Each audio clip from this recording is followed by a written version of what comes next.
मुस्लिम धर्म, ईसाई धर्म, सिख धर्म, जैन धर्म, वो धर्म की बात नहीं है। वो एक संप्रदाय है। यह धर्म जो शास्त्र में शब्द आता है कि गीता में क्या है, धर्म क्षेत्रे कुरुक्षेत्रे समवेतायुत्सव मामका पांडवाश्चैव किम कुर्वत संजय। तो पहला ही शब्द स्टार्टिंग गीता का होता है धर्म से। धर्म शब्द से स्टार्ट होती गीता, धर्म क्षेत्रे। तो वो धर्म ग्रंथ है महाभारत के अंतर्गत गीता, महाभारत की धर्म ग्रंथ है। तो वहाँ जो धर्म शब्द प्रयोग किया गया वो कर्तव्य के बारे में प्रयोग किया गया। और जब भगवान कृष्ण ने जब बात करी, जब तक ये धर्म था ही कि भी ना, मतलब हिंदू धर्म भी नहीं था। हिंदू शब्द कोई गीता में, कोई भागवत में, कोई महाभारत में कोई एक शब्द बता रहे कहीं भी नहीं है। ये बाद का है। उस समय जब ये ग्रंथ रचे तब हिंदू शब्द नहीं था, ना मुस्लिम था, ना ईसाई था, ना सिख था। कि भाई एक नया साल बताया था कि ईसा मसीह के 2022 साल हो गए, कल 23 है, और मोहम्मद साहब के जो 20 साल हो गए कुछ, और बाकी के बुद्ध के 2500 साल, और अन्य के जो भी सभी धर्म के जो संस्थापक है उनके सब 2500 से नीचे, और भगवान कृष्ण के 5500 साल हो गए जब एक धर्म शब्द का प्रयोग किया गया था। तो इसमें इसके बारे में कुछ है ही नहीं। तो धर्म का अर्थ है कर्तव्य। कर्तव्य वहाँ क्या धर्म का शब्द प्रयोग किया कि ब्राह्मणों का धर्म क्या है, क्षत्रिय का धर्म क्या है, वैश्य का धर्म क्या है, शूद्र का धर्म क्या है, ब्रह्मचारी का धर्म क्या है, गृहस्थ का धर्म क्या है, वानप्रस्थी का धर्म क्या है, सन्यासी का धर्म क्या है, ये धर्म है। और पुत्र का धर्म क्या है, पत्नी का धर्म क्या है, स्त्री का धर्म क्या है, इसी तरह और समाज का धर्म क्या है, और राष्ट्र धर्म क्या है। ये सब धर्म शब्द मां प्रयोग किया। मतलब धर्म में अपना जिम्मेदारी, अपना कर्तव्य। पुत्र का धर्म राम जी ने करके निभाया कि मेरा पुत्र का धर्म है कि मातु देवो भव पितृदेवो, माता पिता की आज्ञा का अनुसरण करना, उनकी बात सुनना, उनकी सेवा करना। तो माता पिता की आज्ञा वनवास की हो गई। जो राज्याभिषेक होने की तैयारी हो चुकी थी, राम का राज्याभिषेक होने वाला था, पूरे नगर में सजाया गया था, सब में उत्साह उमंग था, और पूरा महल सजाया गया था, वो पूरी तैयारी हो चुकी थी। लास्ट पॉइंट कहते उसी टाइम पे बस कुछ क्षण बाद ही होने वाला था, पर बस वो तैयारी राम जी को भी पता नहीं। न जाने जानकी नाते सवारी शू थवानु छे, कि न जाना जानकी नातनी के सुबह क्या होने वाला है। वो तो राज्याभिषेक की तैयारी में सोए थे, सुबह उठे भी इसी तरह, और उससे कुछ घंटे पहले ही सूचना मिली कि पिताजी बुला रहे हैं, तैयार। और कैकेयी ने तैयार कर रखा था सारा जो भी। अब कैकेयी ने जो योजना बना रही थी, तो राम जी को बुलाया, तो राम पहुंचे तो बताया कि पिताजी ये कह रहे हैं कि तुम्हारा 14 साल का वनवास और भरत का राज्याभिषेक मंजूर है। बड़े भाई ने कहा मंजूर है, पिताजी की आज्ञा ठीक है। तुरंत गए, अब जो कुछ था कि भी जो कुछ तैयार कर रखा था वो सब ब्राह्मणों को बुलाया, या जो याचकों को बुलाया, और सब को जुटा। जब जाना है 14 साल तो क्या पहले सामग्री थी यही सारे भोग विलासों की, राज्याभिषेक की। अब वो सारी सामग्री जो एकत्रित करी थी वो कर दी दान पुण्य। अब क्या हो, वनवास में जाना, बलकर कनकुल फल खाना वनवास। तो वो भाव मन में कर निश्चय कर दिया, ठीक है, जैसे बल्यसी केवल ईश्वर, जैसे प्रभु माता पिता की आज्ञा। तो तुरंत उन्हें तैयारी करके दृढ़ निश्चय करके चल पड़े। और बाद में साथ में होली सीता, बाद में लक्ष्मण की साथ होली, और ये देखते राम का जो चरित्र है, उन्होंने कहते पिता की माता की आज्ञा में राजपाट को ठुकरा दिया। आज्ञा सर्वोपरि है, माता पिता सर्वोपरि है, राज्य सर्वोपरि नहीं है, धन दौलत सर्वोपरि नहीं, जमीन जायदाद सर्वोपरि नहीं है, रिश्तेदारी और पत्नी और पुत्र और समाज और रिश्तेदारी वो नहीं, माता पिता सर्वोपरि है। उन्हें सीता का कहना नहीं माना, न औरों का किसी का कहना नहीं माना। माता पिता ने जो कह दिया, पहले समाज के नगर के नर नारी ने खूब आग्रह किया, बड़े बड़े बुजुर्गों ने आग्रह किया, बड़े लोगों ने सबने, पर माता पिता की जो आज्ञा हो गई वो हो गई। रघुकुल रीत सदाचारी आई, प्राण जाए और वचन न जाए। देखो कहते राज्याभिषेक ठुकरा दिया माता पिता की आज्ञा। और नहीं तो आजकल माता पिता को ठुकरा देंगे, एक प्लॉट को कि भी माता पिता की प्लॉट भी दूसरे को देना है कि भी ये प्लॉट छोड़ दो, कोई माता पिता को छोड़ देंगे, प्लॉट नहीं छोड़ेंगे, तो राज छोड़ दिया कि राज छोड़ दिया, थोड़ी प्रॉपर्टी नहीं छोड़ सकता, माता पिता को छोड़ सकता। कहते अपने पत्नी को नहीं छोड़ सकता है और परिवार को नहीं छोड़ता, गांव को नहीं छोड़ता, माता पिता को छोड़ देगा। उनको भी तुम जाओ वृद्धाश्रम में, गोदे वृद्धाश्रम खोल। कहते हैं या तो ये बूढ़ा मरता नहीं, बूढ़ी मरती नहीं, या ये तम हो गए। और देखो राम का आदर्श है कि इन्होंने राजपाट ठुकरा दिया, माता पिता की आज्ञा सर्वोपरि और वो भी हंसी खुशी, ऐसा नहीं कि भैया नहीं तो राजा बनना था, मुझे जंगल भेज दिया, दुखी मन से नहीं। जब कोई ऋषि मुनि की आज्ञा, संत महात्मा की, गुरु महाराज की आज्ञा या माता पिता की आज्ञा या बड़े बुजुर्ग की आज्ञा, कहते बड़ी खुशी आनंद प्रसन्न चित्त से जो निभाता है वही असली है। कहते कुछ सेवा करनी हो, मुंह मार के करे, मुंह बिगाड़ के करे, तो सेवा का कोई फल नहीं। कि भी रोटी बनानी है, वो यहाँ आए थे घूमने फिरने, यहाँ भी रोटी तो घर ही बनाते थे और यहाँ की रोटी बनानी पड़ेगी। कहते हैं यहाँ भी सेवा करनी पड़ेगी, वे वहां तो करते थे, यहाँ भी काम करना पड़ेगा। तो कहते जो दिल से खुशी से जो सेवा की जाए वो सेवा का लाभ है। सेवा बड़ी कठिन है। बड़े महाराज जी दयानंद जी महाराज जी सुनाते थे कि सेवा धर्म परम गहन योगी नाम अपनी अगम्य। बड़े महाराज जी दयानंद जी महाराज जी सुनाते थे अम्बाला में कि सेवा धर्म परम गहन योगी नाम अपनी अगम्य। सेवा धर्म बड़ा कठिन है, योगों को भी दुर्लभ है।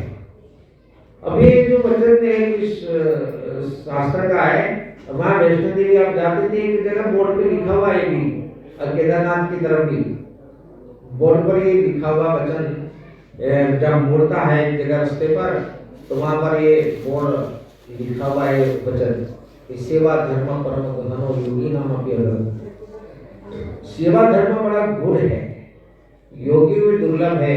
तो जिसको सेवा का मूल्य का पता हो तो सेवा मिले तो उसको आनंद आता, बड़ा प्रसन्न होता है, हाँ धन्य हो गया और मेरा भाग खुल गया, मुझे सेवा का मौका मिला।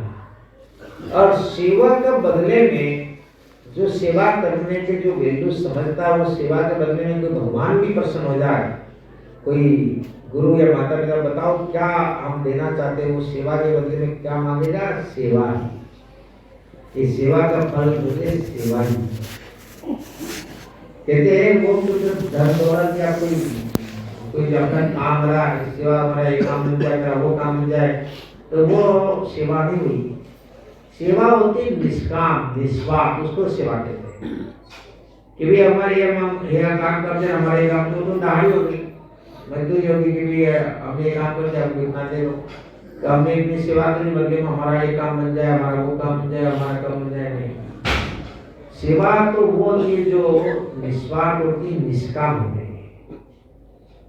कहते हैं जिसमें कोई बदले में कुछ लेने की अपेक्षा नहीं, न कोई धन न दौलत न रुपया पैसा, न कोई अपना कोई कामकाज, न कोई आशीर्वाद भी नहीं, बस सेवा का फल क्या है, सेवा।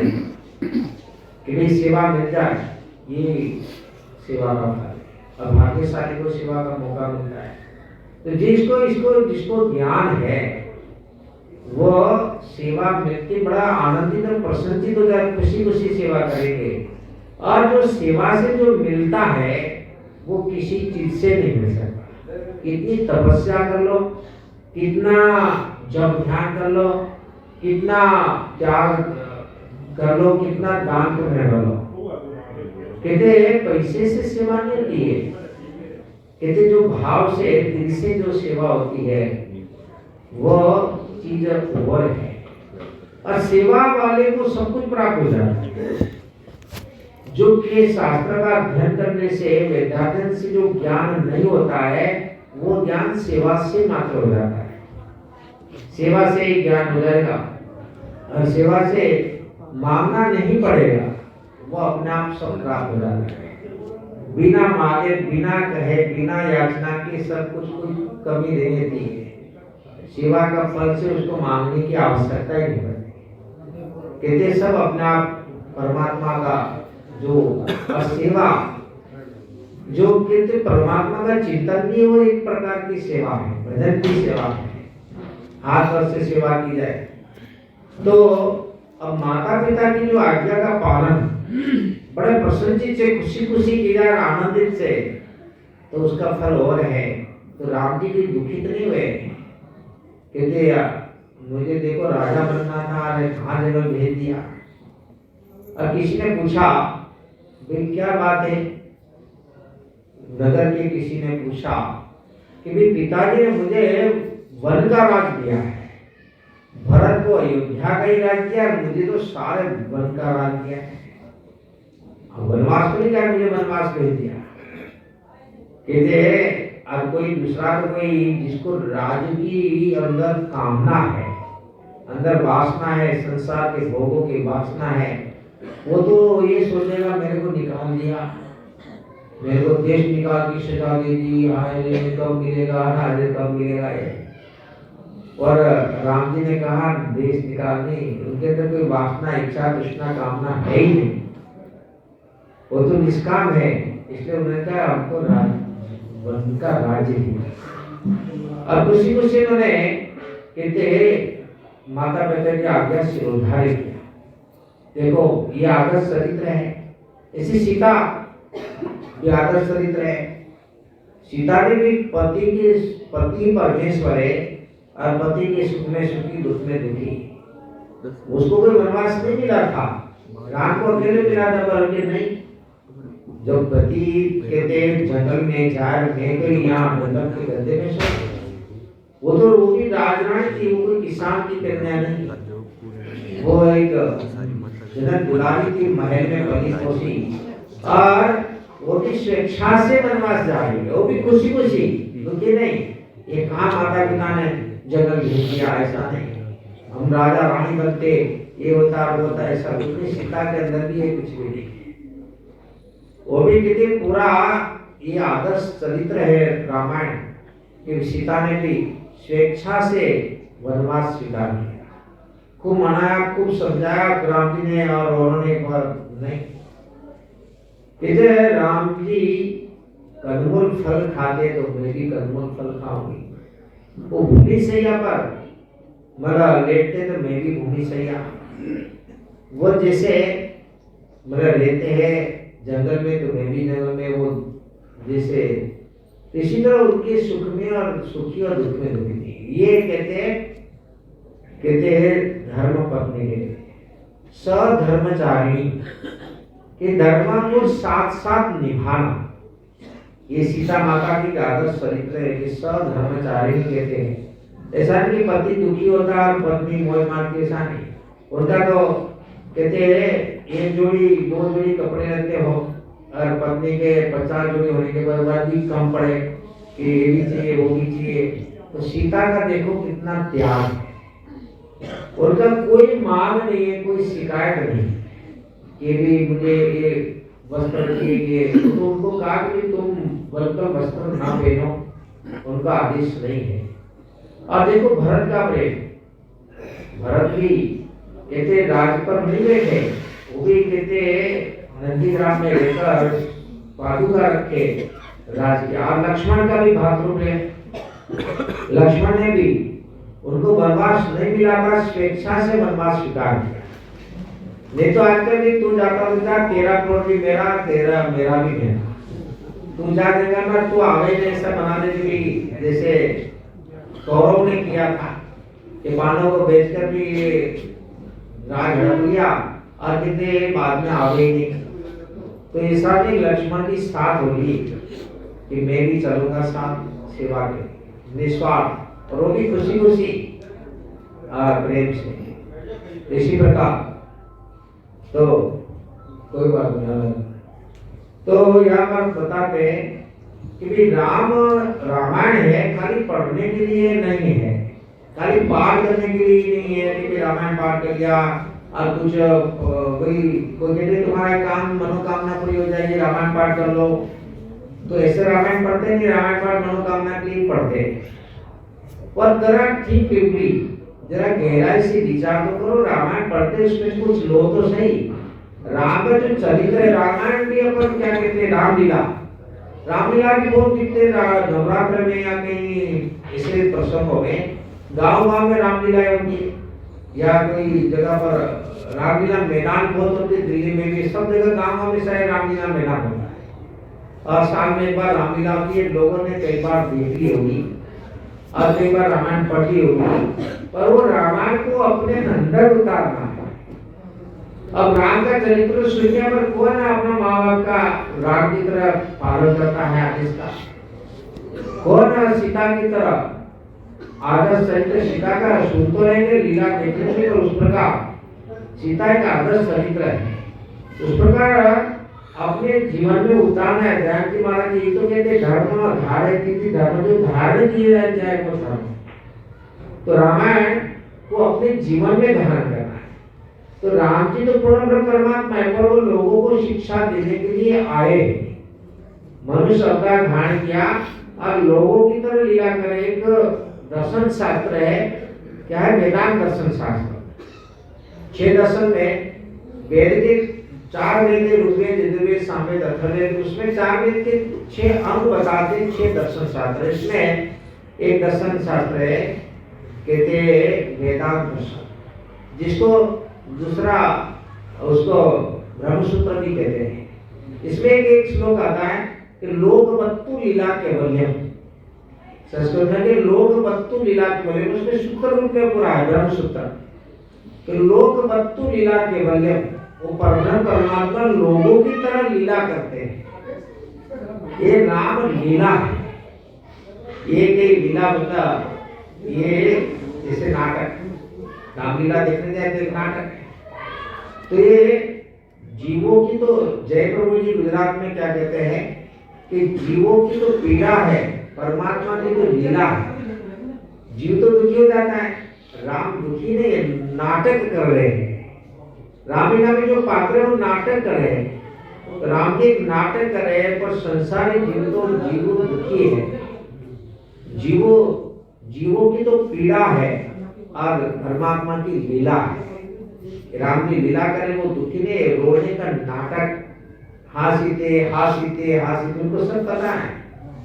और कहते संसारी जीवों की ये दशा है, मनोदशा, तो उसमें से भी कैसे निकलना, धर्म अनुरूप चलना, ये बताते हैं।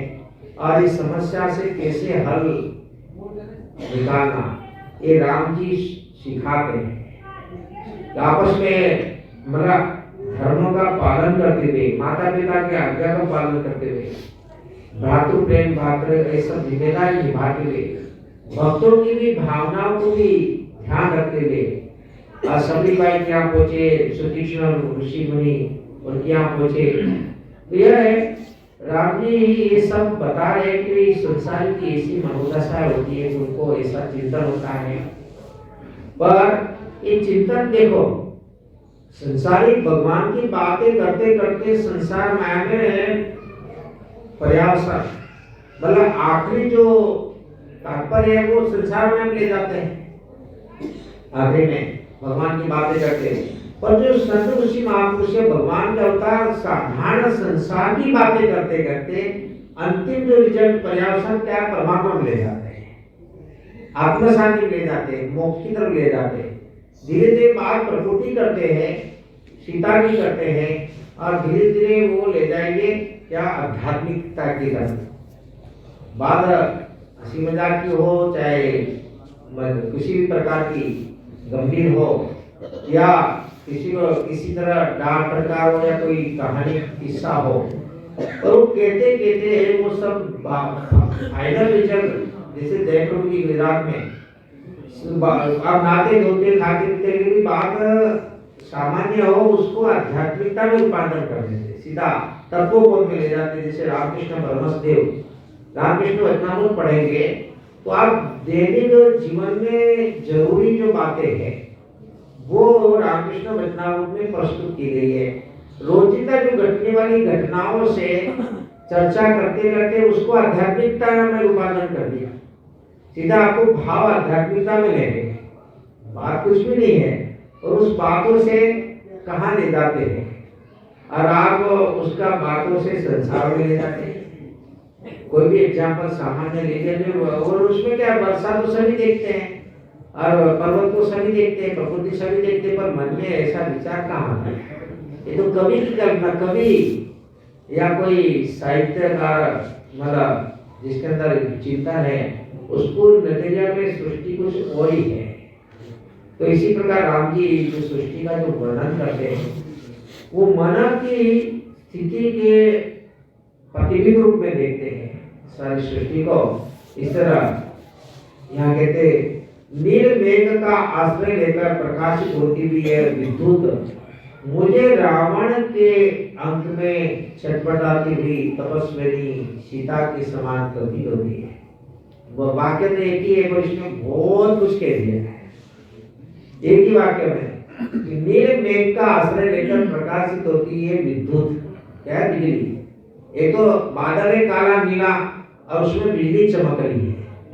काला मेघ के अंदर बिजली है, तो काला मेघ की उपमा दी कि इसको रावण की।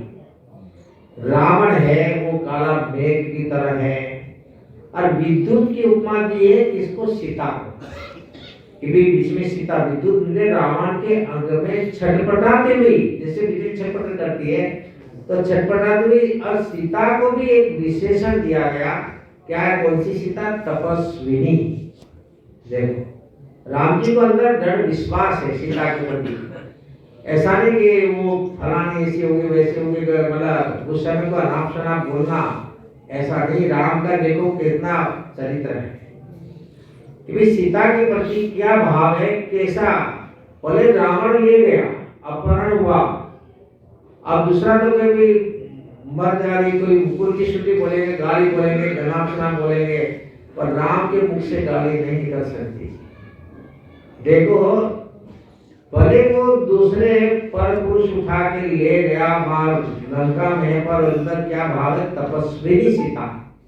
कहते हैं विशेषण देते समय में सीता को तपस्विनी, कि वो निश्चित वो तपस्या करती होगी, क्योंकि इतना दृढ़ विश्वास है कि सीता के प्रति कि वो सीता कौन है।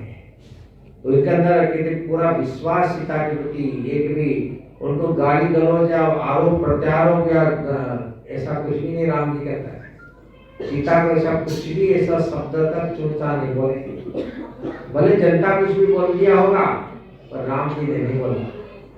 तो नील मेघ का आश्रय लेकर प्रकाशित होती हुई विद्युत मुझे रावण के अंक में छटपटाती हुई तपस्विनी सीता के समान प्रतीत होती है।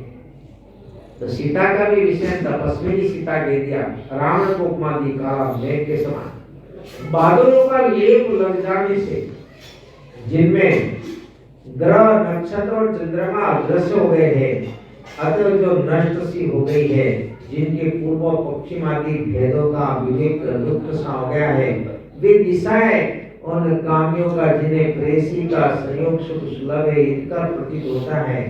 सुमित्रा नंदन अब क्या कहते हैं, जैसे बादल का आ जाता तो ये नक्षत्र वक्षत्र चंद्रमा सूर्य सब कुछ नहीं दिखता है, सब एक जैसा हो जाता है। जो आकाश का जो सौंदर्य है या नक्षत्र चंद्रमा अदृश्य हो गए, बस काला ही काला दिखता है, कुछ दिखता ही नहीं, जैसे बादलों का लेप लगा दिया। तो जिसके बुद्धि में कितनी कामना हो, संसार की वासना हो, उसको कोई कुछ नहीं सोचता, उसकी बुद्धि में भी लेप लग गया। कहते हैं जिसके मन में वासना कामना भरी हो, उसको कितना सत्संग सुना दो, कुछ अच्छा अच्छा दिखा दो, कोई घुमा दो, पर उसके अंदर कामना का लेप होगा, उसको कुछ दिखता ही नहीं। बड़े बड़े प्रकृति अच्छे अच्छे दृश्य, अच्छा अच्छा कलाकृति, इतने सुंदर से बहुत अच्छी तरह घुमा दो, जिसके दिमाग में वो भर गया लेप वासना का कामना का, उसको दूसरा कुछ दिखता ही। कहते हैं वो जो प्रकृति का सौंदर्य है, सृष्टि का, परमात्मा की जो कितनी रचना है, वो उसको नहीं दिखता, बस उनको तो वही घूमता है। कहते संसार माया का वही चक्कर ही दिखता है।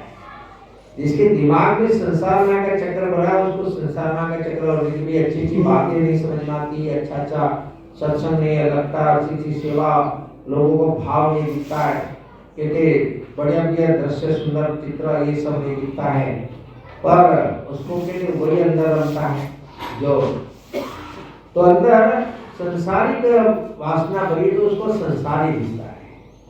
हे सुमित्रानंदन, देखो देखो इस पर्वत के शिखरों पर खिले हुए कूटज कैसी शोभा पाते हैं, और कहीं तो पहली बार वर्षा होने पर भूमि से निकले हुए भाप से व्याप्त हो रहे हैं, और कहीं वर्षा के आंगन में अत्यंत उत्सुक हर्षों को दिखाई देते हैं।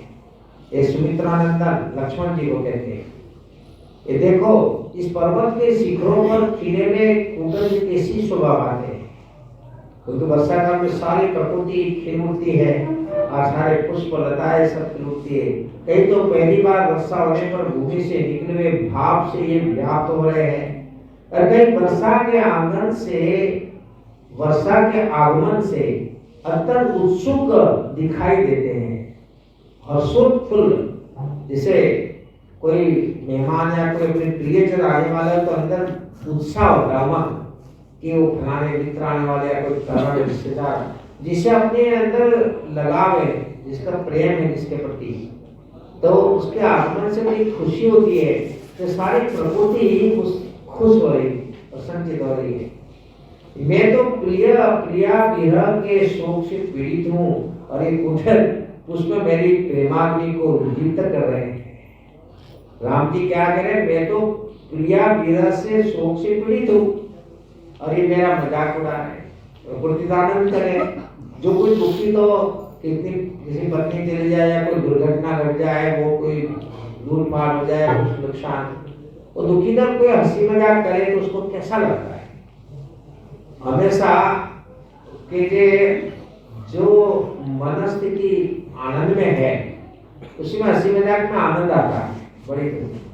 और किसी को पहाड़ टूट पड़ा है, आपत्ति होगा, और उस समय कोई हंसे तो आपको कैसा लगेगा, बुरा। उस समय कोई हंसेगा तो आपको बहुत बुरा, ज्यादा बुरा लगेगा। जैसे आग में घी डाला, आपको बड़ा जलन होगी, ईर्ष्या होगी, मैं तो बड़ा दुखी। तो राम जी कह रहे संसार की दशा कि मैं तो विरह में, मतलब वो पत्नी चली गई, तो मैं तो प्रिया विरह के शोक से पीड़ित हूँ, और ये पुष्प मेरी प्रेमाग्नि को उद्दीप्त कर रहे हैं, और मेरी धरती की फूल शांत हो गई, अब वायु की शीतलता आ गई, धरती की धूल शांत हो गई, क्योंकि बारिश से धूल सब नीचे आ जाती है। अब वायु की शीतलता आ गई, गर्मी में वायु गर्म होती है, अब बारिश पड़ने के बाद उस समय तो गर्म आती है, बाद में शीतलता आ जाती है, और आकाश में जो धूल आंधी तूफान में उड़ा वो भी नीचे सब बैठ जाता है। आसमान कैसे प्रदूषण रहित हो जाता है मैक्सिमम बारिश से। तो बारिश के बाद जो आसमान एकदम बहुत नीला, बहुत बढ़िया दिखते हैं। दिल्ली आदि में तो वो सब कार्बन डाइऑक्साइड या प्रदूषण दिखता है, सब काला बादल, बिना बारिश के भी बादल दिखते हैं प्रदूषण के। और बारिश होने के बाद कहते हैं आपको कैसा लगता है, एकदम साफ सुथरा आकाश। तो धरती की धूल शांत हो गई और वायु में शीतलता आ गई, क्योंकि वर्षा रुकी है। गर्मी के दोषों का प्रसार बंद हो गया। गर्मी से कहते हैं पसीना और गर्मी से बेचैनी हो जाती है। गर्मी का जो ताप है वो उसका दोषों का प्रसार बंद हो गया। भूपालों की युद्ध यात्रा रुक गई और परदेशी मनुष्य अपने अपने देश को लौट रहे हैं। ये चातुर्मास में क्या स्थिति होती है? तो भूपालों की युद्ध यात्रा रुक गई। कोई राजा महाराजा जो युद्ध करते हैं एक दूसरे राज्य में, राज्य को हड़पने के, उसका भूभाग को लेने के लिए, तो बारिश में सब शांत हो जाता है, क्योंकि सैनिक लोग अपने सब अपने अपने उसमें चले जाते हैं टेंटों में। तो बारिश में युद्ध अधिकतर नहीं होता है, क्योंकि उस समय कोई यंत्र मंत्र ये सब नहीं चलता है। तो इसी तरह भूपालों की मतलब राजाओं की युद्ध यात्रा रुक गई। चातुर्मास में कोई कुछ नहीं करता और परदेशी मनुष्य अपने अपने देश को लौट रहे हैं। तो चातुर्मास में के लिए अधिकतर कुछ नियम लग जाते हैं, कुछ यात्रा भी नहीं करते हैं। जैन धर्म में तो खास कहते घूमते नहीं है। पैदल चलने वाले महात्मा लोग भी कैसे चातुर्मास में एक ही जगह रहते हैं, क्योंकि नदी नाला और जीव जंतु और सब होता है, तो इसलिए कि एक जगह रहना है और चातुर्मास में बहुत नियम का पालन करना है उत्तम होता है।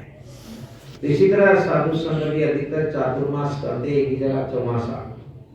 कुछ संन्यास में 2 महीना का भी चातुर्मास मानते हैं। शुरुआत में ब्रह्मचारी अवस्था में 4 महीना है। जैन धर्म में कठिन नियम होता है।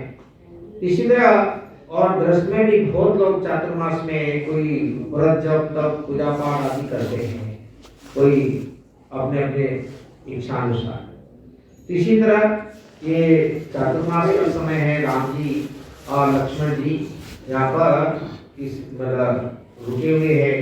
क्या बताया गया कि भी एक माल्यवान पर्वत के पृष्ठभाग में, तो वहां पर यहाँ पर रुकेंगे। जब चातुर्मास पूरा होगा तब वो रावण के साथ युद्ध करने के लिए मतलब वहां से चलेंगे। तो जब तक यहाँ वो समय बिता रहे हैं और अपना आपस में वार्तालाप कर रहे हैं और प्रकृति का वर्णन अपनी मनस्थिति अनुसार कहते बता रहे हैं कि जनता को ये बता रहे कि सबके अंदर जैसा चलेगा ऐसा बाहर दिखता है। तो अपने अंदर कोई ऐसा लगे दुख अशांति के बाहर के दोष लगे तो बाहर कुछ नहीं, अपने अंदर बदलाव करो। बाहर बदलाव नहीं, कहते अपने अंदर बदलाव करने की जरूरत है। अब शीशे में अपने को दाग लगे चेहरे पर, दाग तो शीशे को पोंछने की जरूरत नहीं है, अपने चेहरे को पोंछने की जरूरत है। चेहरे पे कोई दाग लगा और शीशे में दिख रहा है तो शीशे को पोंछने की जरूरत नहीं, अपने चेहरे को पोंछो। तो बाहर जगत में कुछ अपने को दोष दिखता है तो अपने अंदर झांको।